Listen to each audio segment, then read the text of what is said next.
অনেক বাচ্চারা আছে সকালবেলা উঠে নাস্তা খেতে চায় না, তার ভিতর আমার মেয়ে একজন।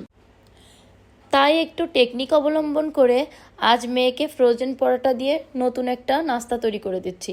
প্রথমে একটা ফ্রোজেন পরোটা এভাবে তেলের উপর হালকা করে একটু ভেজে নিতে হবে। তারপর একটা ডিম সেই ফ্রোজেন পরোটার উপর ছেড়ে দিতে হবে। ডিমটা একটু ভেঙে নাড়াচাড়া দিয়ে ফ্রোজেন পরোটার সঙ্গে মিশিয়ে দিতে হবে। সামান্য 1 চিমটি লবণ একটু ছিটিয়ে দিতে হবে। এক পাশ হয়ে গেলে আর এক পাশে উল্টে দিতে হবে।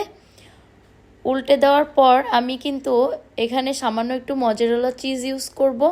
মজেরেলা চিজটা দিলে কিন্তু টেস্টটা আরও বেড়ে যায়। আর যেহেতু সকালের নাস্তাটাই ও খেতে চায় না, এই জন্য ওকে একটু টেস্ট করে দেওয়ার চেষ্টা করি। এখন আমি মজেরেলা চিজটা দিয়ে দিচ্ছি। চিজটা দেওয়ার পর আমি এটাকে একটু শেপে নিয়ে আসবো ভাঁজ করে।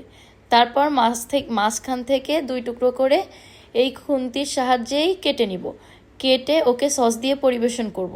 আপনারা চাইলে বাচ্চাকে টিফিনে এই সুস্বাদু খাবারটা দিতে পারেন, দেখবেন বাচ্চারা খেয়ে ফেলবে।